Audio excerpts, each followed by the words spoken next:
On the morning of October 13th, 1899, the residents of Selkirk, Montana, awoke to an impossible sight, one that would haunt their community for generations.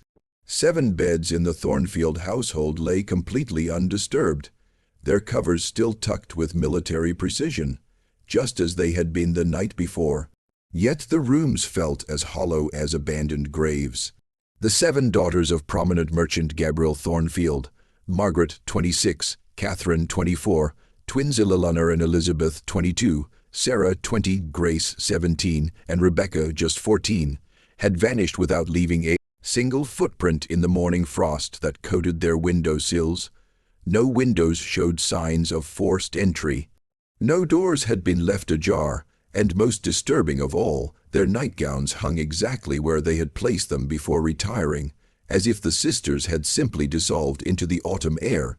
The local sheriff's report, sealed by federal order for nearly 8 decades, contained one chilling detail that authorities refused to discuss with anyone, including the sisters' own father. Each bedroom showed evidence of having been methodically searched by someone intimately familiar with the house's layout. Yet nothing whatsoever was missing, not jewelry, not clothing, not even the small amounts of money the older sisters kept in their dresser drawers. What happened to the 7 sisters of Selkirk remains one of America's most haunting and inexplicable unsolved mysteries. And the truth buried in those dusty government files reveals a conspiracy of greed, corruption, and human trafficking that reaches far deeper than anyone in that isolated Montana town dared imagine. Before we continue with the story of the Thornfield sisters and uncover the shocking evidence deliberately hidden from the public for over a century, make sure to subscribe to our channel and hit that notification bell so you never miss these dark historical mysteries that expose the hidden truths of America's past. Also, let us know in the comments which state you're listening from. We love hearing from our community of mystery seekers around the world, and your engagement helps us bring these forgotten stories back to light. The investigation that followed would expose not just the fate of 7 innocent young women, but an entire network of predators who had been systematically destroying families across the American frontier for decades. The autumn wind that swept down from the Bitterroot Mountains and through the streets of Selkirk carried with it the mingled scents of wood smoke, fallen leaves, and the ever-present metallic tang of silver ore, the same ore that had transformed this forgotten corner of Montana territory into one of the most prosperous communities between Denver and Seattle. In 1899, Selkirk was a town caught between 2 worlds, the rough, hewn frontier settlement it had been just a decade earlier, and the refined community it aspired to become as Eastern money and influence flowed westward along the newly completed Northern Pacific Railroad line. With a population that had swelled to nearly 800 souls, Selkirk represented everything that Americans in the late 19th century believed about opportunity, progress, and the endless possibilities of westward expansion. The main street buzzed with activity from dawn until well past sunset, freight wagons loaded with silver ore rumbling toward the railway depot, well-dressed businessmen stepping off the evening train from Chicago and New York, and families who had traveled thousands of miles for a chance to build new lives in a place where a man's worth was measured by his determination rather than his pedigree. Yet beneath this veneer of prosperity and progress lay the same tensions that plagued communities throughout the American West. The rapid influx of money and people had created sharp divisions between established families who had survived the lean early years and newcomers who arrived with Eastern capital and sophisticated business connections. Labor disputes simmered constantly between miners who risked their lives daily in the silver shafts and investors who lived in comfort hundreds of miles away. Most troubling of all were the whispered concerns about young women who had arrived with their families but then mysteriously departed for opportunities in distant cities, leaving behind only vague explanations and tearful farewells. At the center of Selkirk's transformation stood Gabriel Thornfield, a man whose remarkable success story had become legendary throughout the territory, but was beginning to attract uncomfortable scrutiny from those who wondered how a simple, dry, goods merchant had accumulated such extraordinary wealth in so short a time.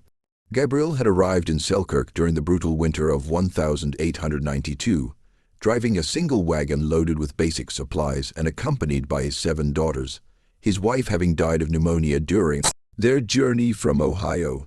The sight of this determined widower and his children huddled around a campfire in the bitter cold had moved the established residents to offer assistance, and Gabriel had quickly established himself as both a shrewd businessman and a devoted father. Within 2 years, Gabriel's modest general store had expanded to become the largest commercial establishment between Butte and Missoula. He had negotiated exclusive contracts with mining companies, established trading relationships with suppliers in Chicago and San Francisco, and somehow secured the financing necessary to build the most impressive private residence in 3 counties. The 3-story Victorian mansion on Maple Street, with its elaborate gingerbread trim, stained glass windows, and wraparound porch, served as both a symbol of his success and a testament to his devotion to providing his daughters with every advantage that wealth could buy. The 7 Thornfield sisters had grown into young women admired and respected throughout the community, each developing distinct personalities and talents that enriched Selkirk's cultural and social life. Margaret, the eldest, possessed a sharp intellect and natural leadership abilities that had made her the most effective teacher the town school had ever employed. Her progressive teaching methods, emphasizing critical thinking and practical skills over rote memorization, had drawn praise from parents and education officials as far away as Helena. She was known for staying late to help struggling students, organizing advanced classes for gifted children, and advocating tirelessly for better resources and facilities. Catherine, just 2 years younger than Margaret, had inherited their mother's artistic talents and transformed them into a passion that enriched the entire community. Her paintings, landscapes capturing the rugged beauty of Montana's mountains and valleys, portraits revealing the character and dignity of frontier families, still lifes finding beauty in simple objects of daily life, adorned homes and businesses throughout Selkirk.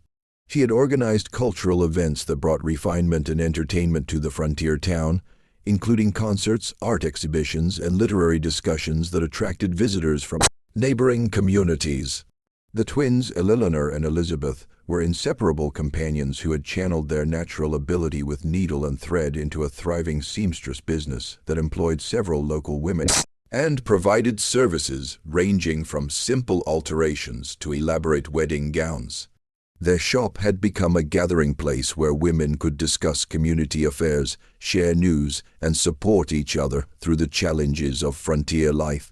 Despite their identical appearance, the twins had developed distinct personalities. Eleanor was the more outgoing and business-minded, while Elizabeth possessed a quiet wisdom that made her a trusted confidante for many of Selkirk's residents. Sarah, 20 years old and blessed with a voice that could fill the Methodist Church without strain, had become the heart of Selkirk's religious and charitable activities. She organized the church choir, directed holiday pageants that drew audiences from throughout the valley, and led fundraising efforts for families affected by mining accidents or other tragedies. Her compassion and organizational skills had made her indispensable to the community's efforts to care for its most vulnerable members, including widows, orphans, and injured miners.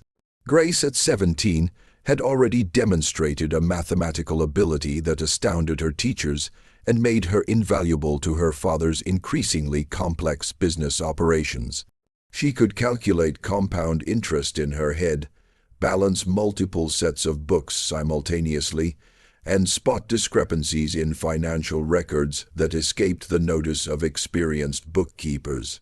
Her father had begun consulting her on major business decisions, and several prominent businessmen had remarked that Grace possessed the sharpest financial mind they had ever encountered in someone so young.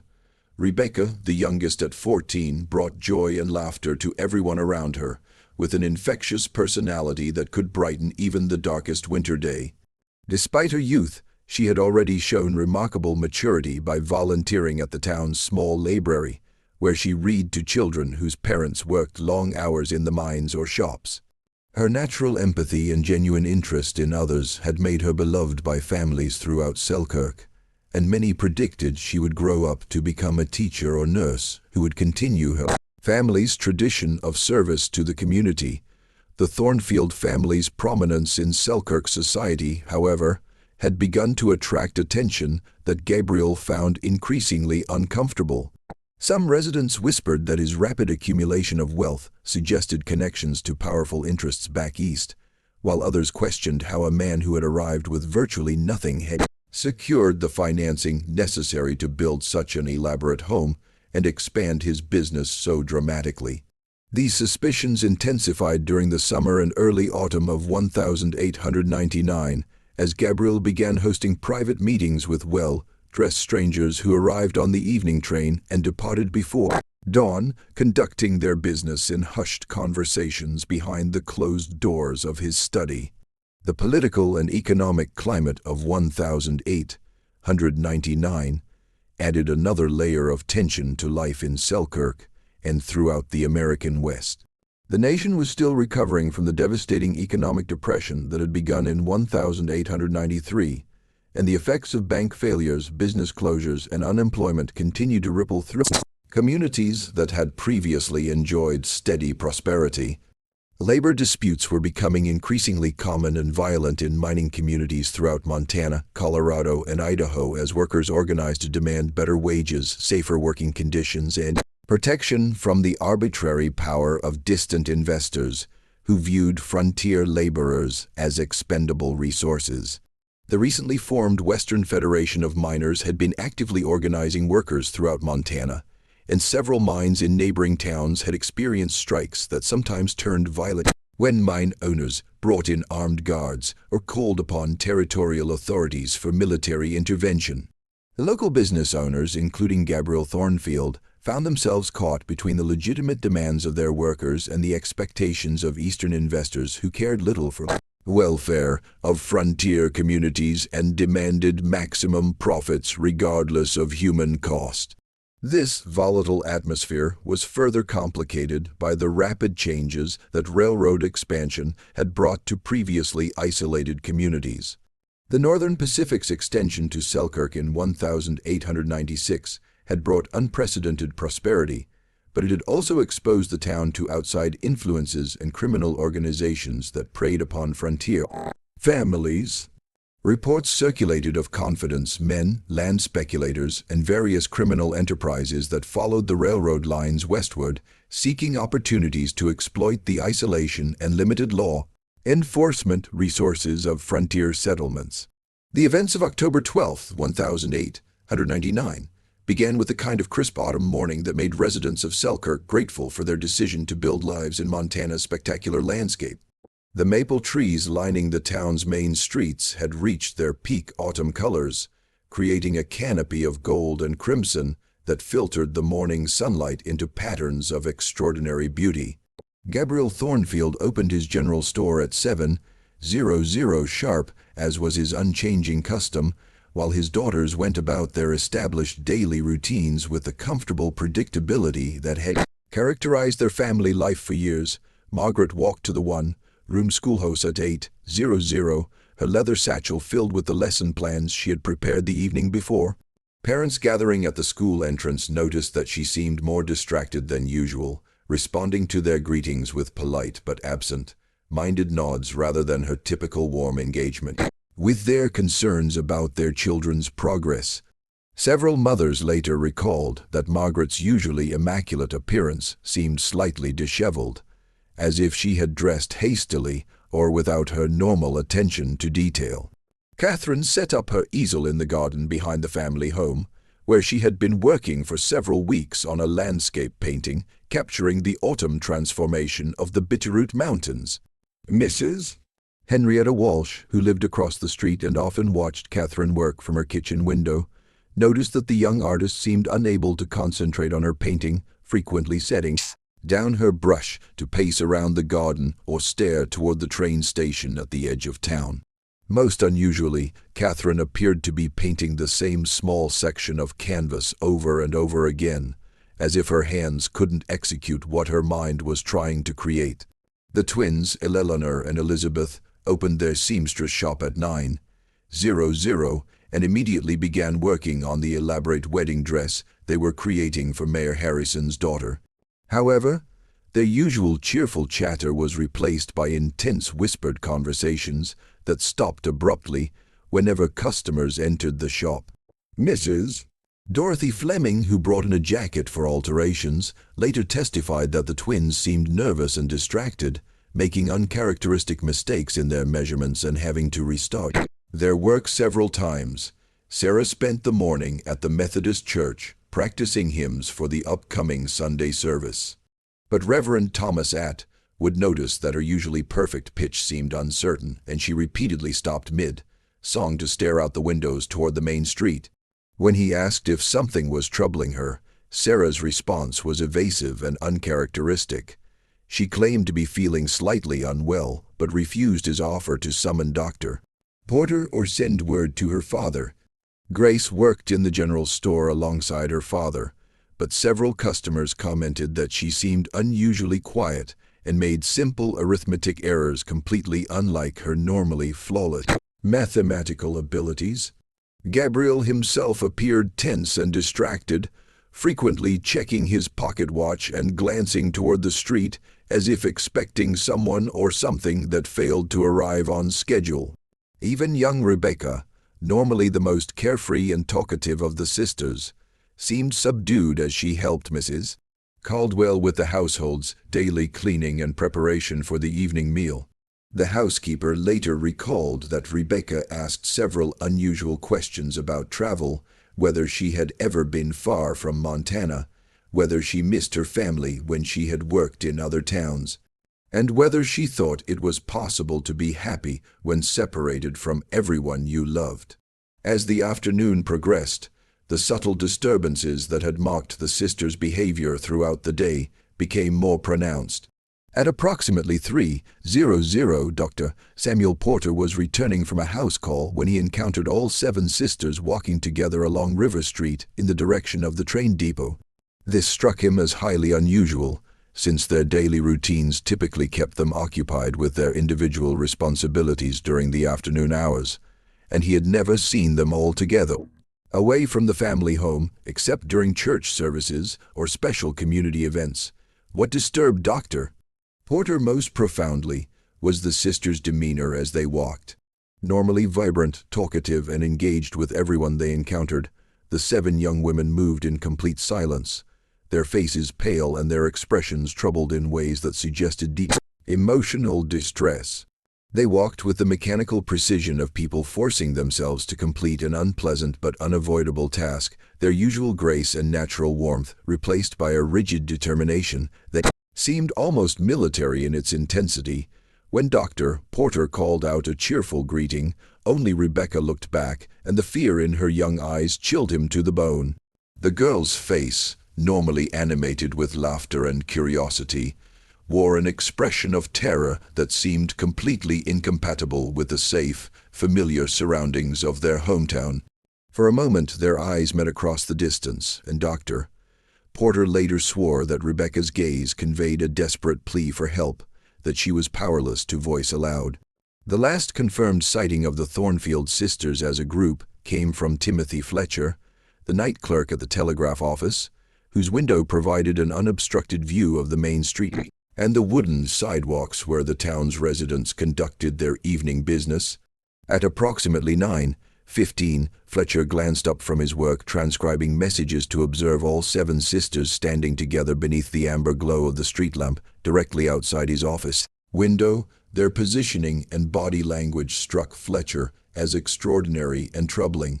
Rather than the casual arrangement of sisters engaged in conversation or family business, they stood in a precise line facing toward the train station, their postures rigid and their attention focused with an intensity that suggested both anticipation and dread. They appeared to be waiting for something or someone specific, their stillness so complete that Fletcher initially wondered if his eyes were playing tricks on him in the uncertain lamplight. What made this sighting particularly significant was the unusual nature of their clothing. Instead of the practical work dresses or comfortable evening wear they typically chose for family activities, All 7 sisters were dressed in their finest garments, elaborate dresses more suitable for special occasions or formal social events than for an ordinary Thursday evening in Selkirk. Their hair was arranged with a formality that suggested careful preparation, and each wore jewelry that Fletcher had only seen them display during church services or community celebrations. Most disturbing of all was the collective expression visible on their faces in the lamplight. Rather than the excitement or pleasure that might accompany preparations for a special event, the sisters displayed a combination of resignation and fear that suggested they were steeling themselves for an ordeal rather than anticipating a celebration. When Fletcher looked up from his work again, approximately 10 minutes later, they had vanished as silently and mysteriously as they had appeared. The hours that followed remain among the most puzzling aspects of the entire mystery, largely because the only witness to events within the Thornfield household was Gabriel himself, whose account of the evening would later prove to contain significant inconsistencies and omissions. According to his initial statement to Sheriff Harding, Gabriel retired to his study at approximately 10:00 to review business correspondence that had arrived on the afternoon train. He claimed to have spent roughly 90 minutes reading letters and updating his business records, a routine that had been his invariable custom for years. Mrs. Caldwell, the family's housekeeper and the only non-family member with regular access to the household, finished her evening duties and departed for her own cottage at precisely 10:00, as was her established routine. Her later testimony provided crucial details about the atmosphere within the house during those final hours. She described an unusual quietness that seemed to pervade the entire building. None of the sisters' voices could be heard from their rooms. No footsteps echoed from the upper floors. Even the normal sounds of settling wood and shifting furniture that characterized the large house in the evening seemed muted and strange. Most significantly, Mrs. Caldwell noticed that the usual preparations for the following day had not been completed. Typically, the sisters would lay out their clothing for the morning, prepare materials for their various activities, and complete small household tasks that would make the next day's routines more efficient. On the evening of October 12th, however, none of these preparations had been made, as if the sisters had abandoned their normal concern for future activities and focused entirely on immediate, undisclosed concerns. Gabriel claimed that he went to bed at his normal hour of 11:30, assuming that his daughters had already retired to their respective rooms on the 2nd and 3rd floors of the house. His account of his evening routine matched the pattern he had followed for years: a final check of the doors and windows, a brief prayer in the family's small chapel room, and retirement to the master bedroom that he had occupied alone since his wife's death during their journey to Montana. What happened during the hours between 11:30 on the evening of October 12th and dawn on October 13th remains one of the most perplexing aspects of the entire case. Gabriel maintained that he slept normally and heard nothing unusual during the night. Yet the physical evidence discovered the following morning suggested that extraordinary and carefully coordinated activities had taken place throughout the house while he remained unaware in his bedroom. The discovery that would transform the Thornfield disappearance from a family crisis into a nationwide mystery began at dawn on October 13th, when Mrs. Caldwell arrived to begin her daily routine of preparing breakfast and organizing the household for another day. Her key turned easily in the front door, which she found securely locked as she had left it the previous evening, and she entered the house expecting to encounter the familiar sounds and rhythms of a large family beginning their morning activities. Instead, she was greeted by a silence so profound and unnatural that she later described it as feeling like entering a tomb. No footsteps echoed from the upper floors. No voices called morning greetings. Even the mechanical sounds of the house, the ticking of clocks, the settling of wooden beams, the whisper of air moving through rooms, seemed muted and strange. Mrs.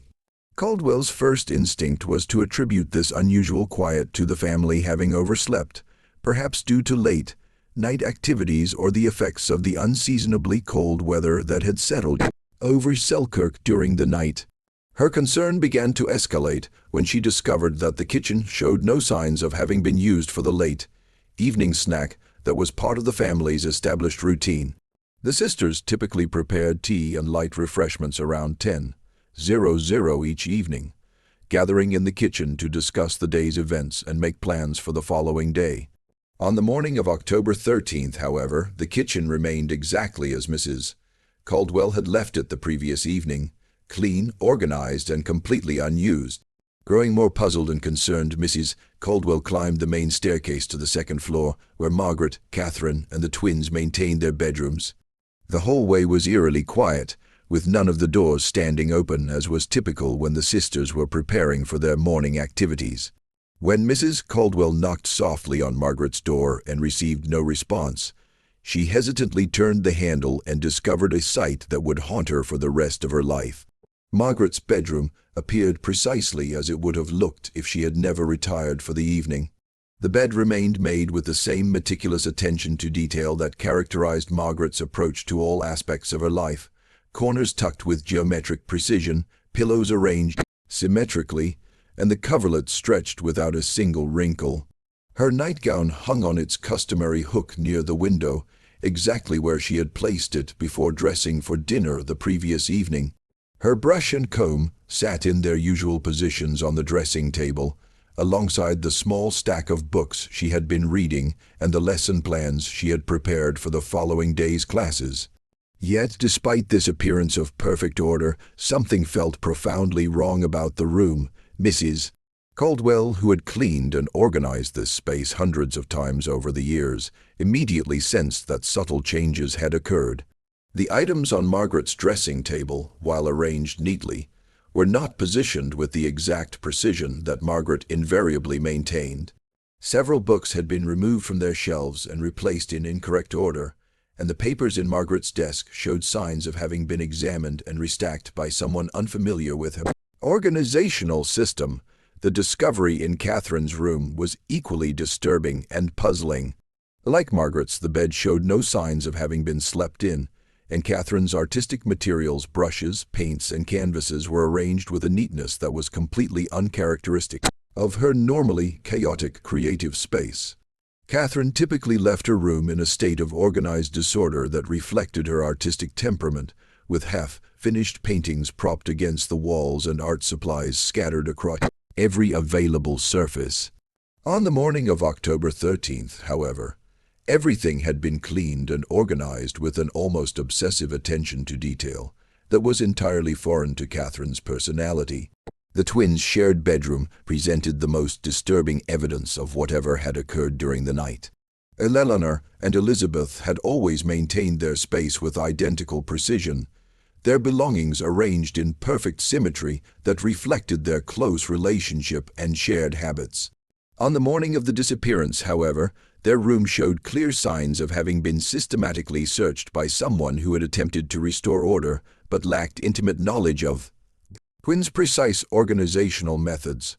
Dresser drawers had been opened and closed, their contents examined and replaced, but not in the exact patterns that the twins invariably maintained. Mrs. Caldwell's horror reached its peak when she climbed to the third floor and discovered that Sarah's, Grace's, and Rebecca's rooms told the same impossible story. 3 more beds that had never been slept in, 3 more sets of nightgowns hanging undisturbed, and 3 more rooms that showed subtle but unmistakable evidence of having been carefully searched by someone familiar with the house, but not intimately acquainted with each sister's personal habits and preferences. Her screams, when they finally came, echoed through the morning stillness with an intensity that brought neighbors running from blocks away. Mrs. Caldwell ran from the house in a state of near hysteria, stumbling through the streets of Selkirk and crying that the girls were gone, that something terrible had happened, that the impossible had somehow occurred in their safe and familiar community. Gabriel Thornfield, awakened by the commotion and the sound of voices gathering outside his home, initially refused to believe what Mrs. Caldwell was telling him. He rushed through the house, calling his daughters' names and checking each room with a desperate hope that some simple explanation would resolve the crisis. Instead, he was confronted with the same impossible evidence that had terrorized Mrs.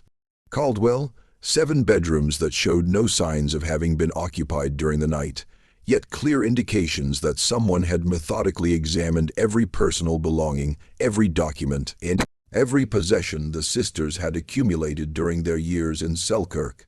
Sheriff William Harding arrived within minutes of being summoned, but nothing in his decade of law enforcement experience in frontier communities had prepared him for the methodical investigation that the Thornfield disappearance would require. Harding was accustomed to dealing with straightforward crimes: cattle rustling, claim jumping, occasional violence stemming from personal disputes or excessive drinking. The systematic vanishing of 7 young women from a locked house without any evidence of forced entry or signs of struggle presented challenges that exceeded both his experience and his resources. Harding's initial examination of the house confirmed Mrs. Caldwell's observations while revealing additional details that deepened the mystery rather than providing explanations. Every door and window in the house remained securely locked from the inside, with no evidence of tampering or forced entry. The front and back doors showed no signs of having been opened during the night, and the windows were all latched in their normal positions. Most puzzling of all, there were no footprints in the soft earth around the house's foundation, despite the fact that anyone entering or leaving the building during the night would necessarily have left clear tracks in the moisture, softened soil.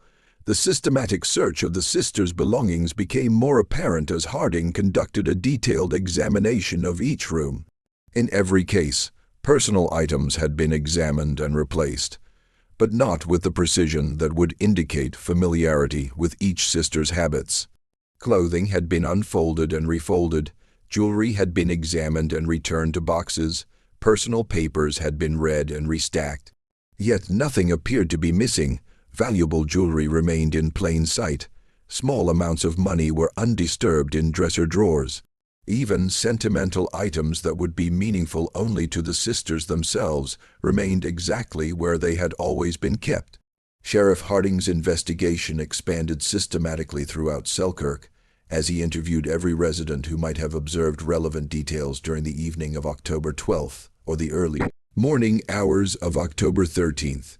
What emerged from these conversations was a pattern of strange occurrences and subtle disturbances that had been building throughout the summer and early autumn of 1899, creating an atmosphere of unease that many residents had noticed, but few had been able to articulate clearly.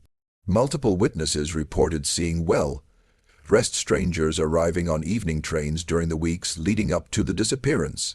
These visitors, always impeccably dressed in expensive Eastern clothing and carrying expensive leather luggage, would conduct brief meetings with prominent citizens and then depart on the following morning's train without engaging in any of the normal social activities that characterized business visits to frontier communities. Their presence was noted not only because of their obvious wealth and sophistication, but also because of their deliberate avoidance of the kind of casual interaction that was customary in small communities where strangers were typically welcomed and included in social activities. The telegraph office confirmed an unusual volume of coded messages being sent to addresses in Chicago, New York, and San Francisco during the same period.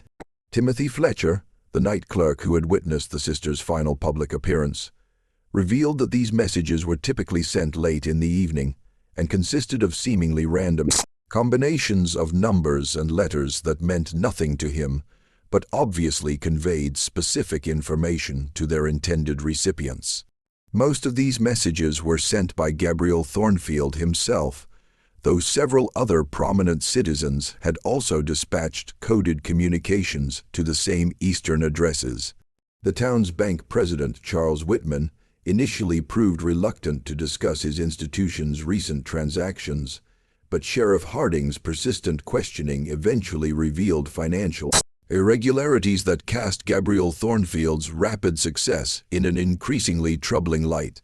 During the 6 months preceding the disappearance, Gabriel had made several large withdrawals of gold coins totaling amounts that represented a significant portion of his accumulated wealth. These withdrawals were unusual not only for their size, but also for their timing. They had occurred immediately following the visits of the mysterious Eastern strangers, suggesting a direct connection between those encounters and Gabriel's financial activities. More disturbing still were the bank's records of Gabriel's deposits and investments, which showed a pattern of wealth accumulation that seemed inconsistent with the profits that could reasonably be expected from operating a general store in a frontier community. Even accounting for the prosperity that the silver mines had brought to Selkirk, Gabriel's financial success appeared to far exceed what should have been possible through legitimate commercial activities. Whitman's records indicated that Gabriel had received regular payments from Eastern sources that had no apparent connection to his retail business, and those payments had increased substantially during the months leading up to his daughter's disappearance. As autumn stretched into winter, the case attracted attention from federal investigators and newspaper reporters from across the country. The story of the 7 missing sisters captivated the American public with its combination of mystery, tragedy, and hints of corruption that seemed to epitomize the darker aspects of frontier life. Newspapers from New York to San Francisco published detailed accounts of the disappearance, often accompanied by artists' renderings of the sisters and speculative theories about what might have happened to them. The federal investigation, led by Inspector Marcus Reed from the Department of Justice, brought resources and expertise far beyond what local authorities could provide. Reed had extensive experience investigating criminal organizations that operated across state and territorial boundaries, and his involvement in the Thornfield case reflected the federal government's growing concern about organized criminal activities in frontier communities. His investigation would eventually uncover evidence of corruption and criminality that extended far beyond the borders of Montana and involved some of the most prominent business and political figures in the American West. Inspector Reed's examination of Gabriel Thornfield's business records revealed financial irregularities that suggested connections to a sophisticated criminal organization. Gabriel's rapid accumulation of wealth coincided precisely with a series of questionable transactions involving mining claims, railroad contracts, and territorial government appointments. Most disturbing were his documented connections to a secretive investment group known as the Rocky Mountain Development Company, which had been acquiring mineral rights throughout Montana and other Western territories using methods that local authorities were powerless to investigate or regulate. The Rocky Mountain Development Company proved to be a particularly elusive target for federal investigators. The organization operated through a complex network of subsidiary companies, shell corporations, and proxy agents that made it virtually impossible to identify its true owners or determine the source of its apparently unlimited financial resources. What Reed could establish was that the company had been systematically acquiring control of valuable natural resources throughout the West, often through arrangements that involved local officials and prominent citizens who received substantial payments in exchange for their cooperation. Gabriel Thornfield's relationship with this organization appeared to have begun shortly after his arrival in Selkirk, when he received what his records described as investment capital that enabled him to expand his business far beyond what would have been possible through normal commercial profits.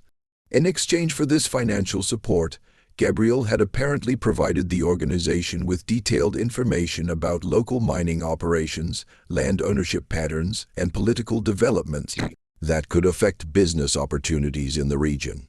As winter settled over Selkirk and the immediate search for the 7 sisters gradually shifted from active investigation to cold case status, the town itself began to undergo changes that reflected the trauma and suspicion that the disappearance had generated.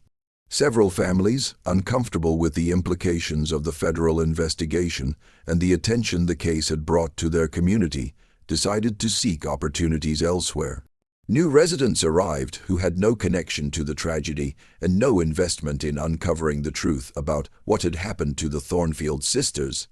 Gabriel himself became an increasingly reclusive figure who rarely left his empty mansion except to visit the cemetery, where he had erected 7 marble headstones despite the absence of bodies to bury beneath them. His general store, once the center of commercial and social activity in Selkirk, was sold to new owners who had no knowledge of or interest in the mysterious circumstances that had led to Gabriel's withdrawal from community life. The new proprietors found that many of Gabriel's business records had been destroyed or removed, making it impossible to understand the full extent of his financial relationships or the source of his former prosperity. The physical evidence of the sisters' former presence gradually disappeared from Selkirk as well. Their clothing and personal belongings were packed away in the mansion's attic. Their artistic and literary contributions to community life were replaced by new activities organized by recent arrivals. Even their names began to fade from daily conversation, as residents focused on moving forward rather than dwelling on a mystery that seemed destined to remain forever unsolved. By the spring of 1901, many of Selkirk's original residents had departed for opportunities in other communities, taking with them their memories, suspicions, and theories about what had really happened to the 7 sisters. The town that emerged from this transition bore little resemblance to the close-knit community that had existed before October 13, 1899. In its place was a more impersonal settlement populated largely by people who had no emotional investment in the Thornfield tragedy and no interest in pursuing investigations that might threaten their own opportunities for prosperity and advancement. The transformation of Selkirk from a community united by shared history and mutual support into a collection of strangers focused primarily on individual advancement reflected broader changes that were occurring throughout the American West. As the 19th century drew to a close, the frontier's promise of limitless opportunity and democratic equality was increasingly challenged by the reality of organized exploitation, systematic corruption, and the growing power of Eastern financial interests that viewed Western communities as sources of natural resources rather than as collections of human beings deserving protection and respect. 23 years after the disappearance that had shattered the Thornfield family and transformed the community of Selkirk, a discovery in Chicago would reopen the case and reveal connections that stretched far beyond the borders of Montana Territory. In the spring of 1922, during the demolition of an abandoned warehouse on the city's south side, construction workers uncovered a hidden room that had been concealed behind false walls and forgotten for decades. The chamber contained dozens of filing cabinets, storage boxes, and personal items that told the story of a criminal enterprise that had operated with impunity throughout the late 19th and early 20th centuries. Among the artifacts discovered in this hidden archive were 7 small photographs, each showing one of the Thornfield sisters in informal poses that suggested professional studio work. The images were accompanied by detailed written descriptions of each sister's personality, skills, family background, and physical characteristics, compiled with the kind of thoroughness that suggested commercial rather than personal interest. Most disturbing of all, the photographs appeared to have been taken after the sisters' disappearance from Selkirk, as several showed the young women at ages they had never reached in their Montana home. Margaret appeared to be in her 30s in the photograph, her face showing the maturity and gravity that came with adult responsibilities and experiences. Catherine's image captured her in elegant clothing that suggested prosperity and social status, but her eyes held a sadness that seemed incompatible with material success. The twins, Eleanor and Elizabeth, had been photographed separately rather than together, their identical features showing subtle differences that suggested they had developed distinct personalities during their years of separation from each other and their family. Sarah's photograph showed her in formal attire that suggested she had maintained her involvement in religious or charitable activities, but the expression on her face conveyed a profound melancholy that spoke of dreams deferred and hopes abandoned. Grace, captured in what appeared to be her mid-20s, wore the clothing of a woman engaged in professional activities, but her once bright eyes seemed dulled by experiences that had crushed her natural optimism and intellectual curiosity. Most heartbreaking of all was Rebecca's image, which showed her as a young woman in her early 20s, beautiful and properly dressed, but with none of the infectious joy and laughter that had made her beloved in Selkirk. Detective John Sullivan of the Chicago Police Department, who had been investigating the warehouse discovery as part of a broader inquiry into organized crime activities, immediately recognized the significance of these photographs and the accompanying documentation. The materials were part of a vast archive that detailed the operations of what appeared to be a sophisticated criminal organization specializing in what they euphemistically referred to as domestic placement services and social advancement opportunities for frontier families. The organization's records, maintained with meticulous attention to detail over several decades, revealed a business model that was both ingenious and horrifying in its systematic exploitation of vulnerable families throughout the American West. The criminals had identified communities and families whose isolation, economic struggles, or social circumstances made them susceptible to offers that promised better lives for their children, particularly their daughters. They operated through a network of seemingly legitimate businesses, employment agencies, matrimonial services, educational institutions, and charitable organizations that provided perfect cover for their actual activities. Detective Sullivan's investigation revealed that the organization had been operating under various names and through multiple front companies since at least 1885, systematically targeting families in frontier communities where law enforcement was limited and communication with outside authorities was difficult or impossible.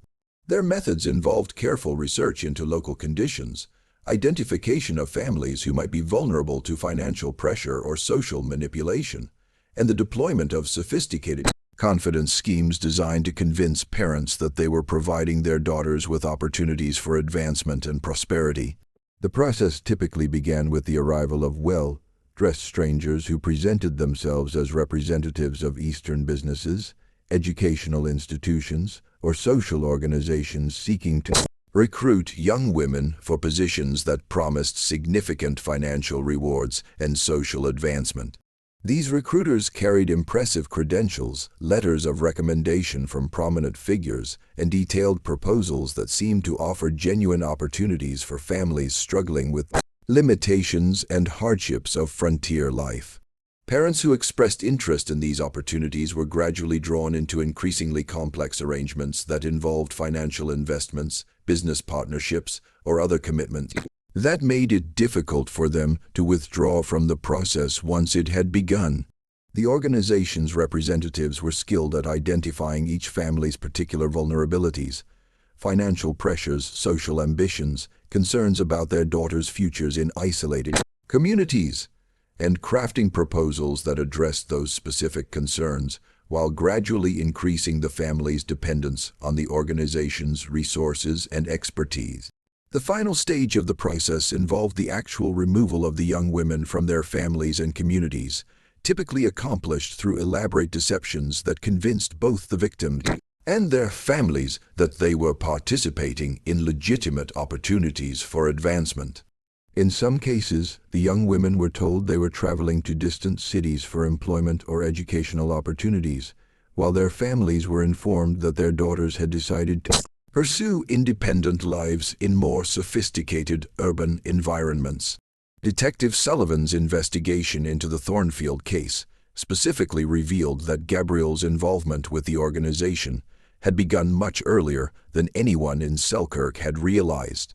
The hidden archive contained correspondence dating back to 1893, just 1 year after Gabriel's arrival in Montana, indicating that his rapid business success had been facilitated by the organization in exchange for his cooperation in their activities. Gabriel had apparently served as a local agent who identified suitable families and helped coordinate the organization's operations throughout the Montana Territory. The letters between Gabriel and his handlers revealed a man who had gradually become trapped in a web of obligations and dependencies that he was powerless to escape. His initial involvement had been relatively minor, providing information about local families and serving as a character reference for the organization's representatives when they arrived in Selkirk. However, his role had expanded over time as the organization's leaders recognized his intelligence, local influence, and desperate need for the financial support they provided. By 1899, Gabriel's position had become untenable as federal investigators began examining the organization's activities, and local residents became increasingly suspicious of the strange visitors and mysterious business dealings that had characterized Selkirk's recent prosperity. The organization's leaders had apparently decided that Gabriel's usefulness was outweighed by the risk he represented, and they had demanded that he fulfill his ultimate obligation to them by providing his own daughters as compensation for the investments they had made in his success. The correspondence revealed Gabriel's growing desperation as he realized the true nature of what was being demanded of him. His letters showed a man torn between his love for his daughters and his terror of the consequences that would follow if he refused to cooperate with the organization's demands. The threats against his family and community were subtle but unmistakable. Business failures, legal prosecutions, physical violence, social ostracism, everything he had worked to build in Montana would be destroyed. Most tragic of all were Gabriel's attempts to find alternatives that would satisfy the organization's demands without sacrificing his daughters. He had apparently explored various possibilities, offering additional financial payments, proposing to recruit other families' daughters, even suggesting that he relocate his entire family to a distant state where they would be beyond the organization's reach. All of these proposals had been rejected, and Gabriel had been informed that only the surrender of his 7 daughters would satisfy his obligations and ensure his family's safety. The final entries in Gabriel's correspondence, dated just days before the disappearance, revealed a man who had accepted the inevitable while desperately hoping that his daughters would somehow survive and eventually forgive him for his catastrophic failure to protect them. He had been assured that his daughters would be well treated, provided with comfortable lives, and married to wealthy gentlemen who would appreciate their frontier virtues and provide them with social and economic advantages they could never achieve in Montana. Just when we thought we had seen it all, the horror in this conspiracy deepens beyond anything we could have imagined. If this story is giving you chills, share this video with a friend who loves dark mysteries. Hit that like button to support our content, and don't forget to subscribe to never miss stories like this. Let's discover together what happens next in this devastating tale of betrayal and systematic exploitation. The revelation of Gabriel's correspondence and the organization's systematic methods sent shockwaves through American law enforcement agencies and sparked a nationwide investigation into similar disappearances throughout the West. Detective Sullivan's discovery had exposed not just the fate of the Thornfield sisters, but evidence of a criminal enterprise that had operated with near impunity for decades, destroying hundreds of families while enriching a network of criminals who had corrupted officials at every level of government. As federal agents delved deeper into the organization's records, they uncovered evidence of corruption that reached into the highest levels of territorial and state governments, federal law enforcement agencies, and even congressional offices in Washington, D.C. Judges had been systematically bribed or coerced into ignoring missing person cases and dismissing legal challenges that threatened to expose the organization's activities. Sheriffs and territorial marshals had received regular payments to suppress investigations and intimidate families who attempted to pursue cases involving their missing daughters. Most shocking of all was the discovery that several prominent politicians and business leaders had been active participants in the organization's operations, using their official positions to facilitate the trafficking of young women while publicly advocating for law and order and family values. These hypocrites had enriched themselves through the systematic destruction of frontier families, while presenting themselves as pillars of their communities and champions of American moral values. The scope of the conspiracy became apparent as investigators traced the organization's financial records and identified the full extent of their operations. Over 300 young women from frontier communities throughout Montana, Wyoming, Colorado, Utah, Nevada, and California had been trafficked through the network between 1885 and 1910.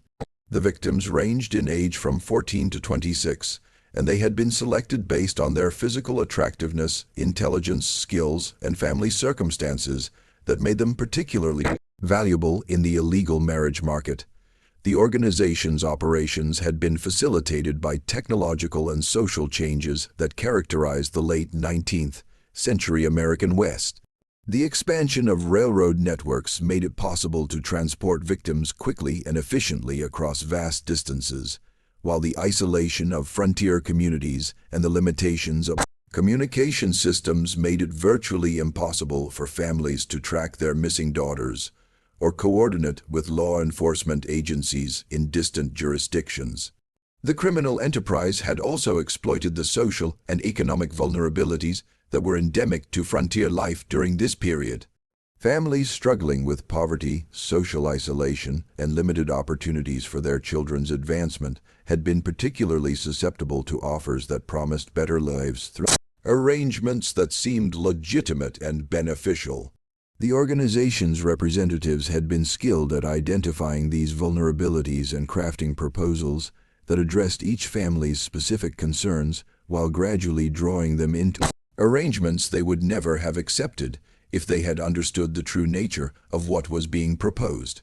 In Selkirk itself, the investigation's revelations split the community between those who demanded justice for the Thornfield sisters and accountability for the officials who had enabled their disappearance, and those who feared the economic and social consequences of pursuing investigations that would expose the extent of local involvement in the conspiracy.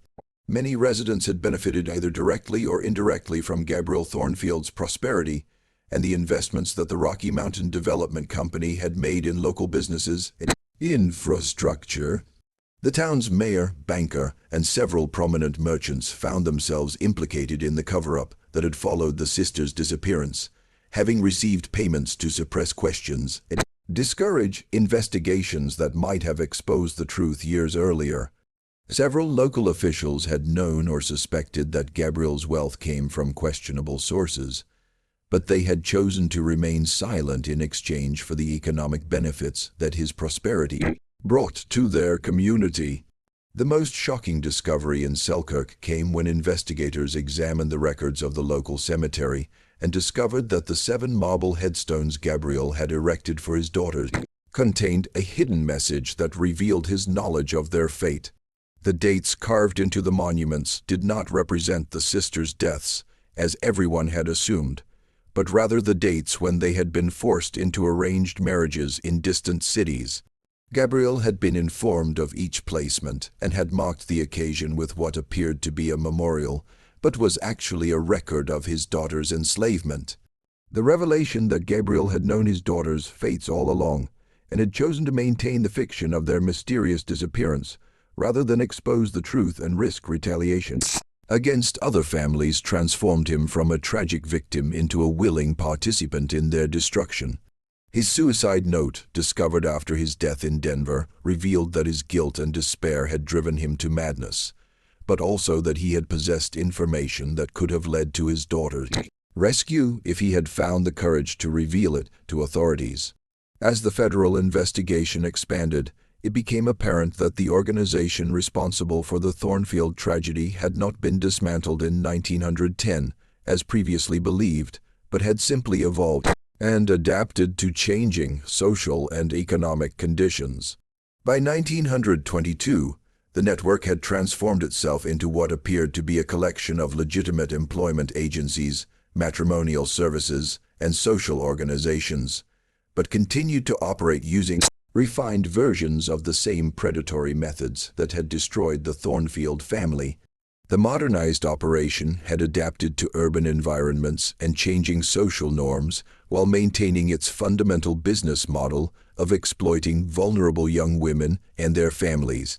Instead of targeting isolated frontier communities, the organization now focused on recent immigrants, rural families displaced by economic changes, and urban families struggling with poverty and social dislocation in rapidly growing cities. The final pieces of the Thornfield mystery fell into place when federal investigators, armed with evidence from the Chicago warehouse and Gabriel's correspondence, launched a coordinated series of raids across 12 states in the spring of 1922. The operation, involving over 200 federal agents and local law enforcement officers, targeted the modernized network that had evolved from the organization responsible for the sisters' disappearance, while simultaneously searching for any surviving victims of the original trafficking operation. The raids yielded evidence that exceeded even the investigators' worst expectations.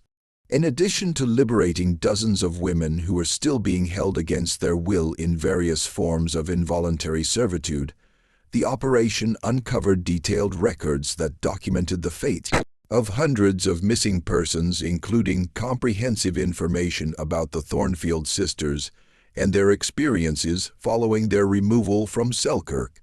Margaret Thornfield, investigators learned, had been transported to Cleveland and forced into marriage with Harrison Pembroke, a steel mill owner who had specifically requested a bride with teaching experience and intellectual capabilities.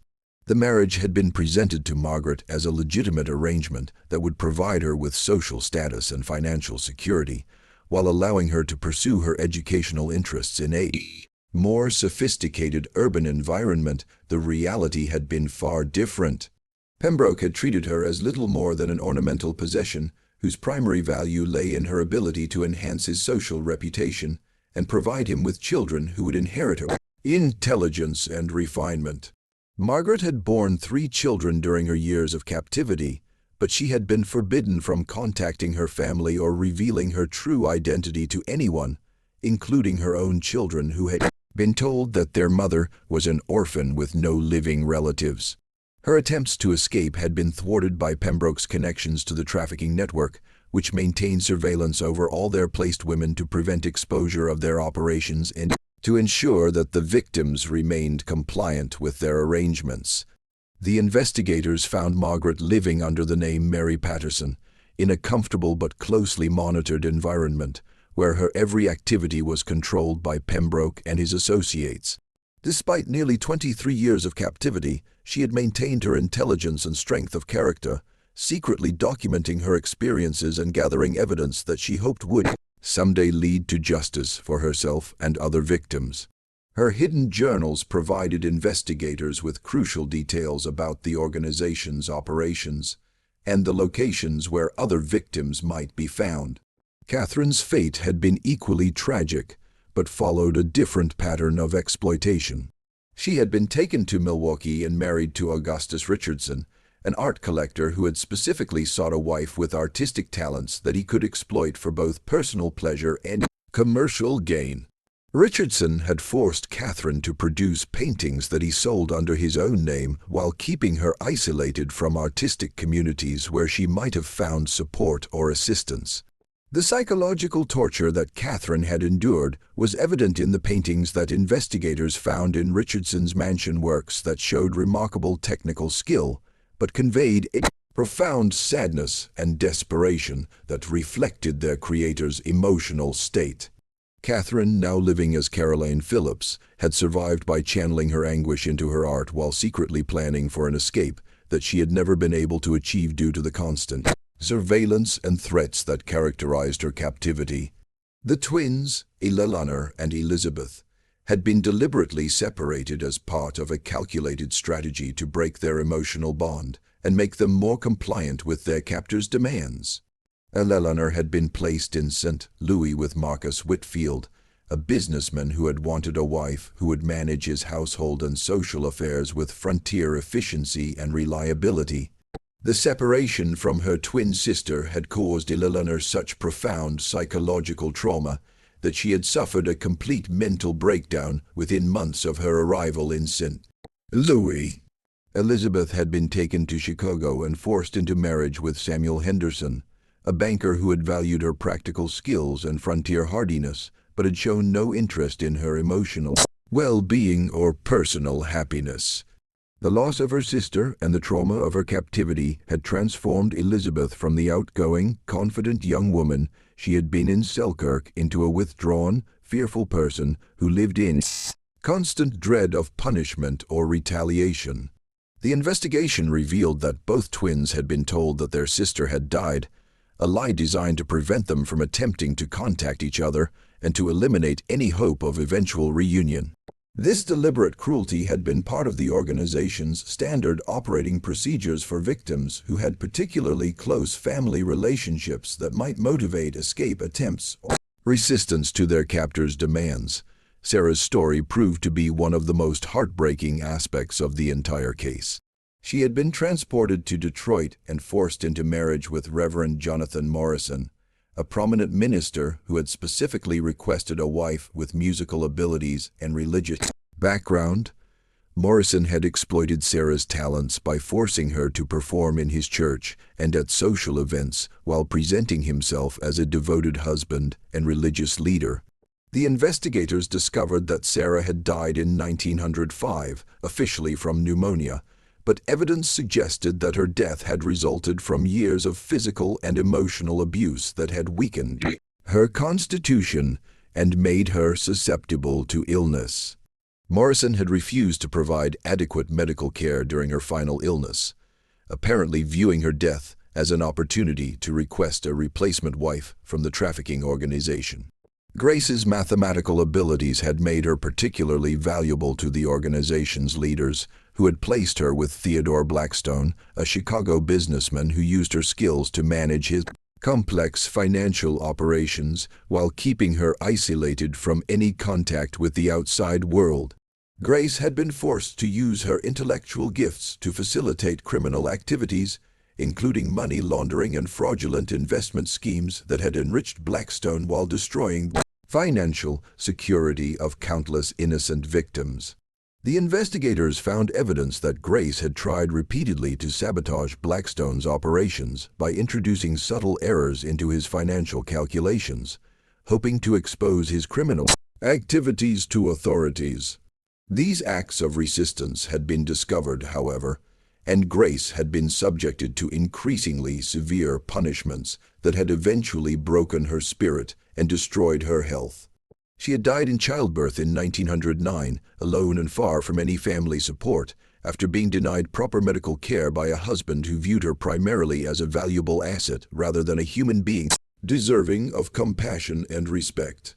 Rebecca's fate was perhaps the most tragic of all the sisters, as her youth had made her unsuitable for immediate placement and had resulted in years of captivity in various holding facilities while the organization's leaders waited for her to reach an age that would make her marketable to their clients. During these years, Rebecca had been moved frequently between different locations, never allowed to form lasting relationships or to develop any sense of stability or security. The constant relocations and the psychological trauma of separation from her family had taken a severe toll on Rebecca's physical and mental health. By the time she reached an age where placement might have been possible, her deteriorated condition had made her unsuitable for the kind of arrangements that the organization typically facilitated. She had died of tuberculosis in 1907, having spent the last years of her short life in a facility that was little more than a prison for unwanted victims who could no longer serve the organization's commercial purposes. The trials that followed the 1922 arrests became a national sensation that exposed not only the Thornfield case, but also the systematic exploitation of vulnerable families throughout the American frontier during the previous 4 decades. Newspaper coverage of the proceedings revealed details about the trafficking operation that shocked the public and led to demands for comprehensive reforms in law enforcement, interstate commerce, regulation, and protection of women's rights. Marcus Petton, the criminal mastermind who had orchestrated the trafficking network, was arrested at his Chicago mansion in a dramatic raid that uncovered additional evidence of his crimes and revealed the full extent of his wealth and political connections.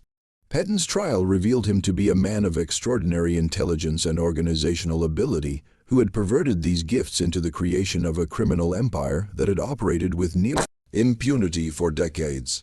During his testimony, Petton showed no remorse for the hundreds of lives he had destroyed, instead expressing pride in what he characterized as a successful business enterprise that had provided valuable services to clients who appreciated the superior qualities of frontier-raised women.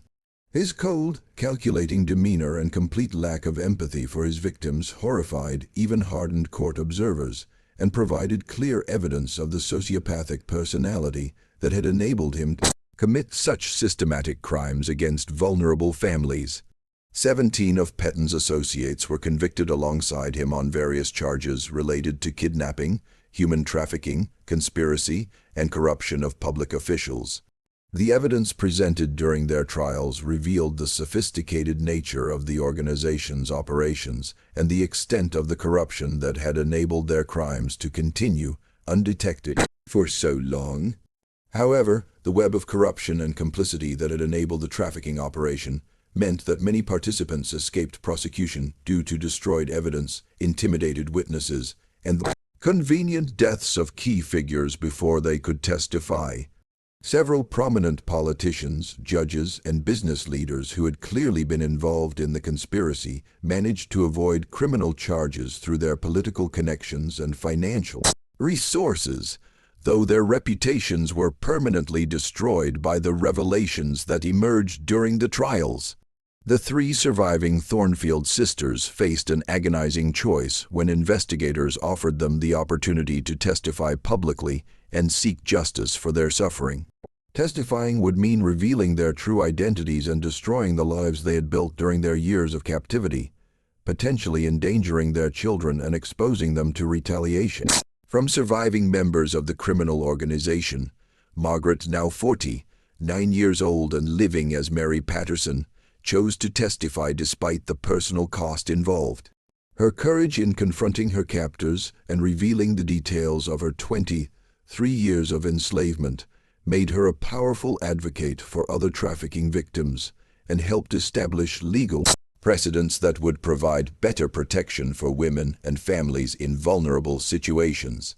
Her testimony was particularly effective because of her intelligence, dignity, and ability to articulate the psychological and emotional damage that the trafficking experience had inflicted on its victims. Catherine and Elizabeth, however, chose to maintain their assumed identities and live quietly with the terrible knowledge of their past. Catherine, now living as Caroline Phillips, had established a life in Milwaukee that included children who knew nothing of her true background, and she felt that revealing the truth would destroy their happiness and security without providing any meaningful benefit to other victims. Elizabeth, still living as Ellen Pierce in St. Louis, had never fully recovered from the psychological trauma of separation from her twin sister and felt emotionally incapable of reliving her experiences through public testimony. The decision to remain silent was respected by the investigators, who understood that these women had already sacrificed enough and had no obligation to expose themselves to further trauma in pursuit of justice that might ultimately prove elusive. Their choice to preserve the lives they had built also reflected the complex reality that many trafficking victims faced: the need to balance the desire for justice against the practical requirements of survival and protection of their families. The town of Selkirk itself never fully recovered from the revelation of what had happened to its most prominent family and the exposure of the corruption that had enabled their tragedy. Many longtime residents chose to leave rather than continue living in a community that had been built on such a horrific foundation of exploitation and betrayal. The Thornfield mansion, which had stood empty since Gabriel's departure for Denver, was eventually torn down in 1925, and the lot was left vacant, as if the community was trying to erase all physical reminders of the family's fate. The 7 marble headstones in the cemetery were replaced with a single monument bearing the inscription, "To the 7 sisters, victims of greed and betrayal, May truth finally set you free. The new memorial was funded by contributions from residents throughout Montana who had been moved by the sisters' story and wanted to ensure that their sacrifice would not be forgotten by future generations. The broader impact of the Thornfield case extended far beyond Montana's borders and contributed to significant reforms in how missing person cases were handled throughout the United States. New federal laws were passed requiring greater oversight of employment agencies and matrimonial services, and interstate cooperation in criminal investigations was significantly improved through the establishment of new communication systems and standardized procedures for sharing information between law enforcement agencies. Perhaps most importantly, the case revealed how economic desperation and social isolation could make entire communities vulnerable to exploitation by sophisticated criminal organizations. The frontier territories' lack of adequate law enforcement and communication networks had created perfect conditions for predators like Petton's organization to operate with impunity, destroying countless families while enriching themselves through systematic human trafficking.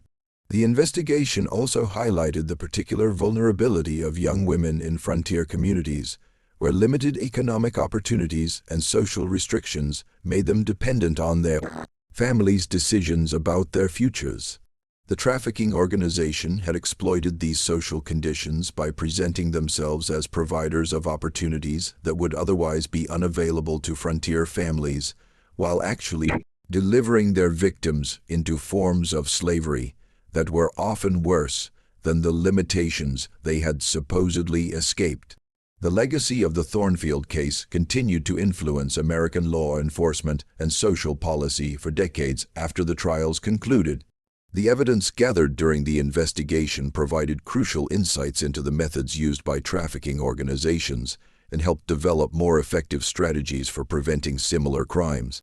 The case also contributed to growing awareness of the need to protect vulnerable populations from exploitation and to address the social and economic conditions that made such exploitation possible. This tragedy shows us how desperation can blind us to evil and how the pursuit of prosperity can lead to the destruction of everything we claim to value most. Gabriel Thornfield's desire to provide better lives for his daughters made him susceptible to a deception that ultimately destroyed everything he held dear, while the sisters themselves became victims of a system that valued their youth, beauty, and innocence as commodities to be bought and sold rather than as human beings deserving of protection and respect. The 7 sisters of Selkirk paid the ultimate price for their father's ambition and their society's willingness to look the other way when profits were involved. But their story also demonstrates the resilience of the human spirit and the importance of seeking truth and justice, even when doing so requires tremendous personal sacrifice. Margaret's courage in testifying against her captors despite the personal cost involved helped ensure that other victims would receive better protection and that the criminals responsible for these crimes would face the justice they had evaded for so long. The mystery of what happened to the 7 sisters of Selkirk ultimately became a story about the price of the American dream and the vulnerability of those who pursued it without adequate protection from the predators who lurked at the edges of frontier society. Their tragedy reminds us that progress and prosperity mean nothing if they are built on the suffering of the innocent, and that true civilization requires not just material advancement, but also the moral courage to protect the vulnerable from those who would exploit their desperation and destroy their hopes for a better life. What do you think of this story? Do you believe everything was revealed, or do you think there are still secrets buried in the files of this century-old conspiracy?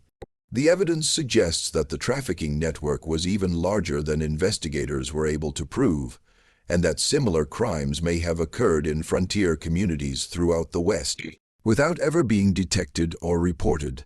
Leave your comment below and share your theories about what really happened in Selkirk and whether other families may have suffered similar fates. If you enjoyed this tale of historical mystery and want more stories from America's dark past, subscribe to Roots of Fear, hit the notification bell, and share this video with someone who loves mysteries as much as you do.